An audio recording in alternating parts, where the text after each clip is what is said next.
This has been such a great evening with all of you. It really has. If you keep making that bruschetta, I'll be here every weekend. Thanks, Kate. I'm glad you liked it. It's been so long since we've been able to be together. I'm just so grateful. With that in mind, I thought we could play like a little activity, okay? So we're all gonna go around 3 times and share something. So the first round, we're gonna share what we're grateful for. And I'll start. I am grateful for the gift of friendship. Dave? Yeah, well, I'm grateful for that too. I'm also grateful for my wife, Stacia. She makes me a better person. I guess I can go next. I'm truly thankful for our children. We're really blessed. But on a night like tonight, I'm really thankful for our babysitter. It's so great to be here. It's been so long since we've seen everyone. Well, obviously, I'm very thankful for the bruschetta. But on a more serious note, I'm also very grateful for my health. That surgery wasn't easy, but I'm so happy to be walking without pain. So I'm actually thankful for the apple crisp you made, Stacia. It was amazing, and I need the recipe. But of course, I'm also thankful for all the simple things like clean water and access to medicine. That mission trip that I went on last month really opened my eyes. Yeah. Kyle, how about you? Yeah, well, there was sort of this incident at work last week, and I guess I'm thankful that my colleague, Scott, the witness, isn't going to tell my supervisor about it. And then kind of a bonus thank you, I offered Scott money as a gift to thank him for not telling anyone. And he declined the gift, and small world, I used that money to buy the ingredients for the stuffed mushrooms I brought tonight. I mean, those were great as well. If you don't mind me asking, Kyle, what was the incident? It really wasn't that big of a deal. A colleague of mine brought in 24 cupcakes for her birthday, and I ate about a dozen of them. So I didn't break any company rules or do anything unethical. No, that's not unethical. It's unhealthy, but... So this Scott guy just watched you eat a dozen cupcakes? Not exactly. All right, so I ate like 2 or 3 cupcakes in front of everybody. And then we all went back to our offices. Scott's office is right next to mine, and he stopped by my office a couple times throughout the day to ask a question. And each time I was eating a cupcake. Finally at the end, he's like, "How many of those did you have?" And I was like, "Scott, this is my 12th. But now I'm starting to wonder, does Scott already know? I had to leave the office at one point because I was thirsty and I had to go to the bathroom. I wonder if Scott broke into my office and dug through my garbage, and that's where he saw all the cupcake wrappers. I don't think that happened. Do you know Scott? Okay, No, you don't. you know what? Let's get back to this activity, okay? Now why don't we go around and say something that we'd like to change about ourselves in this new year, okay? Kate, why don't you go first? Sure. I'm starting a gratitude journal, and every day I am going to write down the things that I am most thankful for. This is a tough one. I'd like to get in better shape, so I've Okay, been... my turn. I'd like to go back to the incident that happened at work.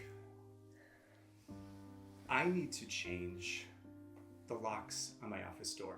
Guys, I'm getting worried about Scott.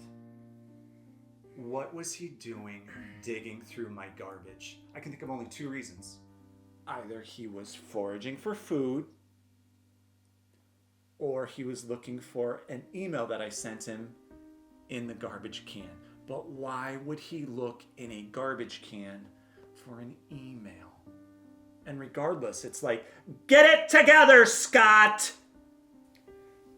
That's nice of you to be concerned about Scott, but before we jump to any conclusions, maybe we should talk about how you ate a dozen cupcakes in one day. Yeah, that's a little concerning. Ken, your wife just ate a whole bunch of bruschetta. And you're worried about me eating a dozen cupcakes? let's just move on to the third round, okay? What is one way you want to be light for others? Dave. No, I'm gonna go first. I would like to shed some light on the corner in my office because that's where my garbage can is located. Let's be real. Switching the locks on my office isn't gonna keep Scott out.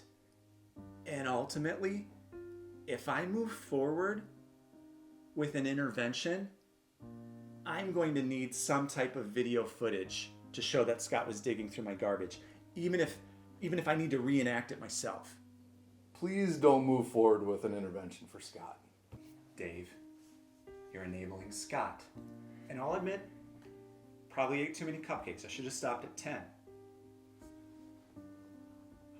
But how come Scott didn't stop to say hello when I was eating 3 of those cupcakes in the bathroom? Why were you eating cupcakes in the bathroom? Because I had to go to the bathroom. Did you go to the bathroom while you ate the cupcakes? No, that'd be disgusting. I was standing at the urinal pretending to eat the cupcakes.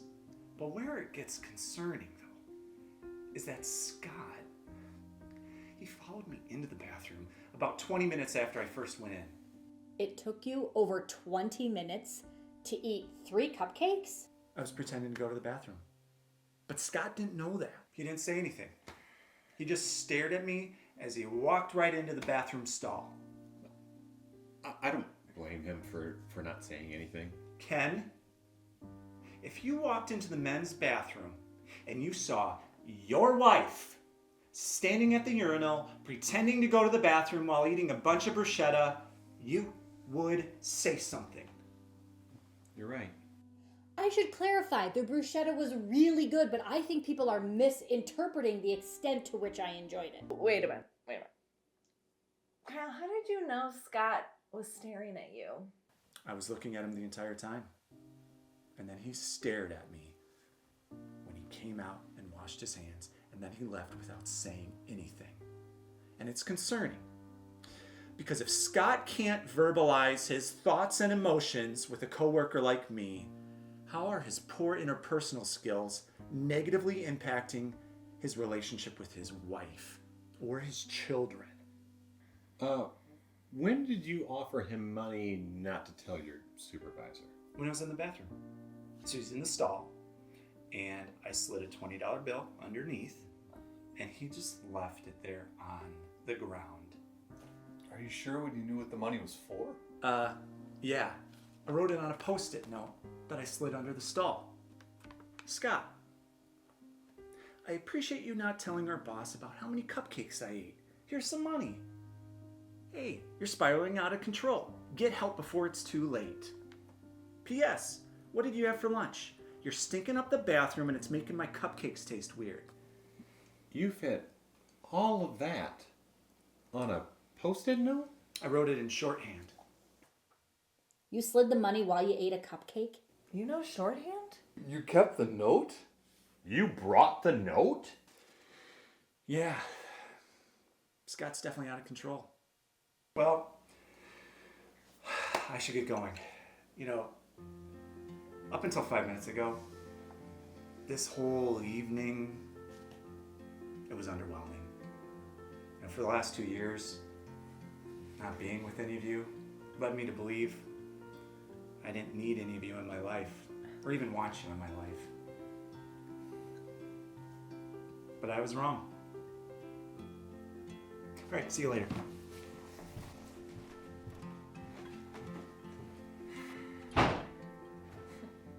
Ken, I love it when your cousin joins us. Yeah, he's pretty great. I sort of want to hear Scott's version of that story. No, that would ruin it. Yeah. Well, I'm gonna go get myself some more bruschetta. turn me over.